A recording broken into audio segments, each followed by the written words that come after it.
The little girl stood in the middle of a room full of laughing guests, holding a tiny bouquet of white roses in her hands, her eyes shining beneath the soft glow of crystal chandeliers. Then she looked up at the bride, tilted her head innocently, and asked a question so simple, so unexpected, that every smile disappeared, every conversation stopped, and even the musicians lowered their instruments. Within seconds, tears welled up in eyes all around the hall, because no one had prepared themselves for the truth hidden inside the words of a child who had already lost more than most people lose in a lifetime. Before we begin this unforgettable journey, please take a moment to like this video, leave a comment, share it with someone who believes in compassion, and subscribe to the channel, A Journey of Hearts, if you believe that kindness and second chances still have the power to change lives. Morning sunlight streamed through the curtains of a small apartment on the edge of town as Rowan Mercer carefully buttoned the sleeves of his only dark blue suit. The fabric had grown slightly loose over the years, and there was a faint wrinkle near the collar that refused to disappear despite repeated ironing. It wasn't expensive, nor particularly fashionable, but it was the best thing he owned. Today mattered. Behind him, seated on the bed with her legs swinging back and forth, was his 6-year-old daughter, Maren. She wore a pale yellow dress with tiny embroidered flowers around the hem. Her curly chestnut hair had been tied into 2 neat braids, although several stubborn strands framed her face. Rowan glanced at her reflection in the mirror and smiled. For a brief moment, he allowed himself to forget the exhaustion that had become his constant companion. He forgot the double shifts at the warehouse, the overdue utility bills hidden inside a kitchen drawer, the nights he stayed awake wondering how he would afford school supplies next month. He simply saw his daughter. And she looked happy. That alone was enough. 5 years earlier, Rowan had never imagined becoming a single father. His wife, Seraphine, had been the center of their tiny universe. She laughed loudly, danced while cooking breakfast, and collected postcards from places she dreamed of visiting someday. When Maren was born, Seraphine had promised their daughter that she would show her every beautiful corner of the world. But promises are fragile things. 3 months after Maren's first birthday, Seraphine was diagnosed with an aggressive illness that spread faster than doctors could stop it. Within 7 months, she was gone. The hospital room had smelled of antiseptic and fading flowers. Rowan remembered standing beside her bed, holding her hand while she whispered her final request. "Take care of our little girl." He had nodded through tears. And from that day onward, his entire existence revolved around keeping that promise.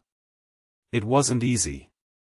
There were mornings when Maren cried because she wanted her mother to braid her hair. There were evenings when Rowan burned dinner because he was trying to help with finger-painting homework at the same time.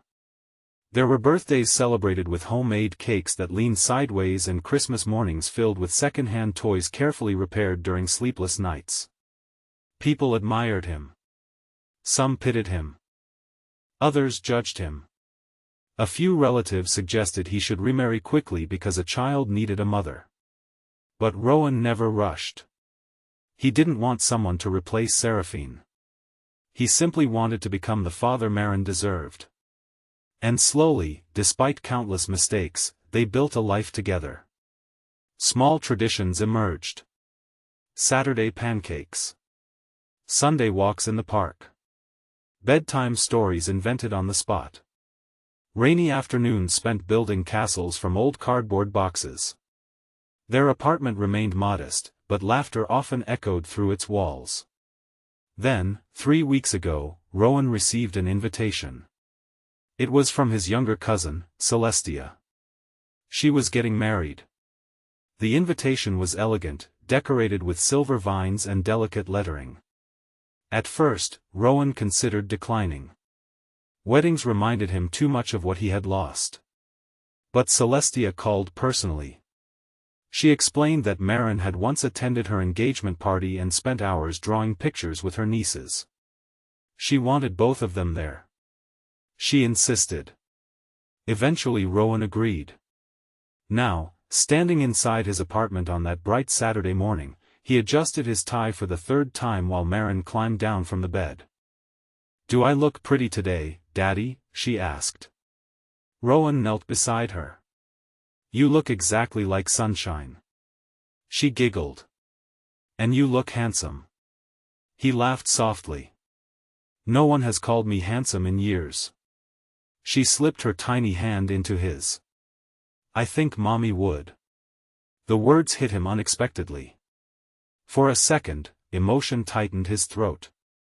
He kissed the top of her head. Maybe she would. They arrived at the wedding venue shortly before noon. It was held inside a beautiful countryside estate surrounded by blooming gardens and tall maple trees swaying gently in the breeze. Guests mingled beneath white canopies. Children chased bubbles across freshly cut grass. Music drifted through the air. Rowan suddenly felt out of place. Many guests wore designer clothes and sparkling jewelry. Luxury cars lined the driveway. He worried someone would notice the worn soles of his shoes. But Maren squeezed his fingers. She seemed fascinated by everything. The flowers. The fountains. The birds perched near the hedges.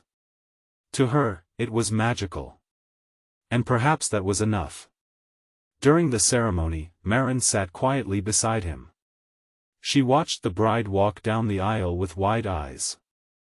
When everyone applauded after the vows, she clapped enthusiastically. At the reception hall, guests gathered around beautifully decorated tables. Crystal glasses shimmered. Candles flickered softly. The atmosphere buzzed with celebration. Rowan remained near the back, hoping to avoid unnecessary conversations. But Celestia soon approached. She hugged him warmly. "I'm so glad you came." Then she crouched beside Maren. "And look at you. You're growing up so fast." Maren smiled shyly. Celestia handed her a tiny bouquet. "Would you help me carry these around for photos later?" Maren nodded eagerly. For the first time all day, Rowan relaxed. People gradually noticed Maren. Her sweetness attracted attention. Older guests complimented her manners. Women admired her dress. Even the photographer captured several candid shots of her laughing near the dance floor. As afternoon sunlight poured through enormous windows, guests gathered near the bride for pictures. Maren stood nearby clutching her bouquet. Celestia bent down. "Do you like weddings?" Maren thought carefully. "Yes." "Would you like one someday?" She nodded. "Maybe." The bride smiled. "And what kind of husband do you want?" Maren looked around the room. She saw smiling couples. Parents dancing together. Grandparents holding hands. Then her expression changed. She studied Celestia's white gown. She glanced toward Rowan standing several feet away. And then she asked quietly. "How old do I have to be before God gives me my mommy back so she can come to my wedding too?" Silence. Complete silence. The question floated through the room like a fragile feather. Music stopped. Conversations vanished. A woman covered her mouth. An elderly man lowered his gaze. The photographer slowly put down his camera. Rowan felt his heart shatter all over again. Maren wasn't crying. She wasn't angry. She genuinely wanted to know. In her young mind, perhaps growing older meant earning another chance. Maybe adulthood unlocked miracles. Maybe weddings reunited families. She simply missed her mother. Every single day. Celestia's eyes filled instantly. She wrapped her arms around Maren. "Oh sweetheart." But words failed her. What answer could anyone give? How do adults explain permanent loss to someone who still believes wishes can change reality? Rowan walked forward. He knelt before his daughter. His own eyes glistened. He placed his hands gently on her shoulders. "You don't have to wait until your wedding." She looked confused. "What do you mean?" He pointed toward her chest. Mommy is already there. Marin pressed her hand against her heart. But I can't see her. No. You can't. But every time you laugh. He paused. Every time you help someone. Every time you tell stories or dance in the kitchen or look at flowers. That's Mommy showing herself through you. Tears rolled down several faces nearby. Rowan continued. When you get married someday, your mommy won't walk beside you. His voice trembled. But she'll be inside every step you take. Marin remained quiet. Then she whispered. So she won't miss it? Rowan shook his head. Never. She won't miss a single moment. The little girl finally smiled. A small smile. But enough. She hugged him tightly. I'll save a seat for her anyway. Rowan closed his eyes. And I think she'd love that. Something shifted in the room after that. People approached Rowan differently. Not with pity. Not with sympathy. But with admiration. Several guests introduced themselves. A grandmother shared stories about losing her husband decades earlier. A man admitted he hadn't called his own daughter in months and promised himself he would do it that evening. One woman quietly handed Rowan an envelope before leaving. Inside was a handwritten note. It read, "Your daughter reminded us what truly matters.